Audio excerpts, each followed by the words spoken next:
Annyeonghaseyo po. Ito po yung ating next video about tips sa long paragraph. Una po, hanapin natin yung object particles, so may ul and rule, yung mga verb stem, at saka yung mga conjugation kung anong ginamit na sentence. Sa mga dulo po, yun natin makikita ang conjugation. So, tingnan natin magbasa po. Isa-isa natin. 한국에서는 전화가 애플. Ayan po yung ul. The word apps o application po. Ayan pong ibig sabihin yan. Tunge umsigul. Meron din tayong umsigul as the object particles. Pedal 시키는 사람이 많습니다. 특히 pedal app. Meron naman tayong app po. Ayan po. 이용하면 식당에 메뉴와 사용들의 병조물 볼 수 있고 음식이 언제 배달되는지 확인할 수 있습니다. ito yung sinasabi conjugation. yung 수 o 수도 있습니다. ito po. 그리고 현금과 해외도 카드, 휴대폰 등의 다양한 결제 수단이 있고 별리할 뿐만 아니라 확인을 may ul po yung hagin. Tingnan natin, bibilugan natin.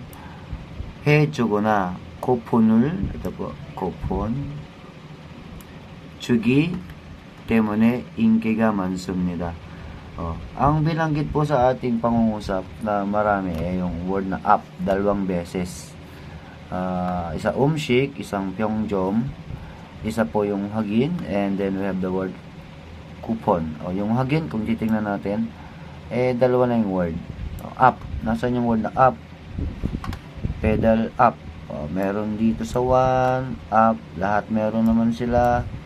And then number 3, hindi natin nakita yung up, kundi eliminate, wala na po ang number 3. Number 4, meron na ba up? Opo, tingnan natin po ang tama. 1 ba, 2 ba, and 4 ba. So, kung titingnan natin yung number 1, ang dulo ay andemnida. Ito po ba ay nabanggit sa pangungusap? Kung titingnan natin doon sa mga dulo or verb, mansumnida, wala doon. Tingnan natin. Sudo option na wala. And then, ang dulo natin ay mansumnida. Mali. Number 2, at po ang naglalaban. Number 2 ay apuro 주문하면 확인 받지 못. Gumamit ng negative form na 못, can't daw.